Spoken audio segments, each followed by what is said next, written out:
काल 90 जागा मागणाऱ्या भुजबळांचे आज सूर नरमल्याचं पाहायला मिळालं।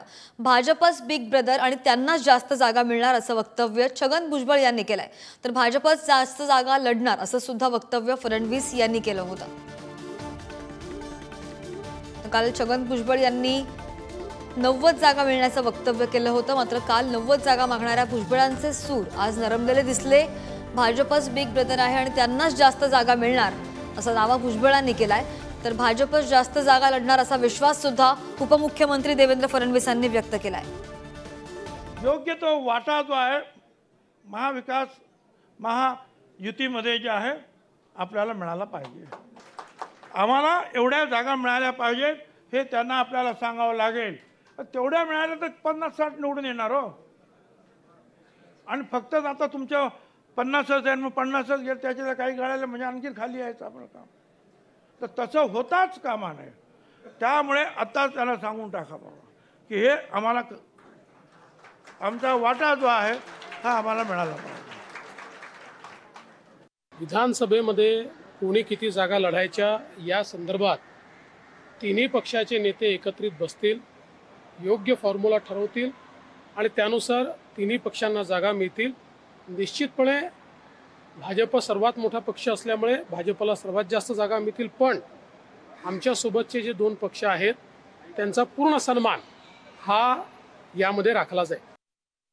आपल्या उपमुख्यमंत्री फडणवीस साहेबांनी जी कमेंट केलेली आहे तिचं मी स्वागत करतो की बरोबर आहे, भाजप हा मोठा पक्ष आहे, बिग ब्रदर आहे आमच्या महायुतीमध्ये, त्यामुळे त्यांना जास्तच जागा मिळणार। आता एवढा का मी काय मूर्ख नाही की त्यांना कमी जागा द्या ना आम्हाला जास्त जागा द्या असं सांगणार।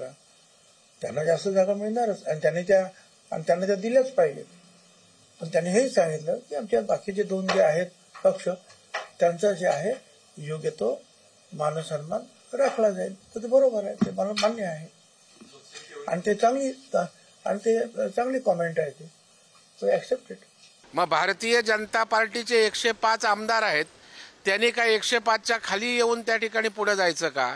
त्याच्यामुळे त्यांना जसं वाटतं तसं प्रत्येक पक्षाच्या कार्यकर्त्याला वाटतं, नेत्याला वाटतं आणि त्यातून असणारी प्रचलित त्या ठिकाणची स्थिती, त्या ठिकाणचं असणारं प्रत्येकाचं स्थान, या सगळ्या गोष्टीचं अवलोकन करून त्या ठिकाणी निर्णय घ्यायचा असतो। जर त्यांच्या असणाऱ्या जागांपेक्षा वाढीवच्या पाहिजेत तर मग भारतीय जनता पार्टीला 105च्या वर नकोत का? अशा प्रकारे समन्वयातून संतुलन साधूनच त्या ठिकाणी महायुतीत निर्णय होईल। फडणवीस साहेबांनी जे काही स्टेटमेंट केलेले त्यात गैर काय? त्यांचे आज 105 आमदार आहेत, प्लस 5-10 त्यांच्याकडे आणखीन एक्स्ट्रा अपक्ष जे त्यांना जॉईन आहे। निश्चित त्यांना जागा हे जास्त द्याव्या लागतील, त्या जागा देणे हे गरजेचं आहे, क्रमप्राप्त आहे। आमच्याकडे असलेली जागा किंवा अजितदादांकडे असलेली जागा याचा समतोल राखून ही युती होणार आहे आणि या युतीमध्ये सर्वांना समाधानकारक या जागा वाटप सुद्धा होतील अशी आमची अपेक्षा आहे। आणि म्हणून कुणाला किती जागा मिळत आहेत त्या त्यांच्या असलेल्या स्ट्रेंथवर ठरलं जाईल। म्हणून त्याच्याबद्दलचा आताच जेव्हा युतीची बोलणी होईल त्या टायमाला हा सर्व प्रकार समोर येईल।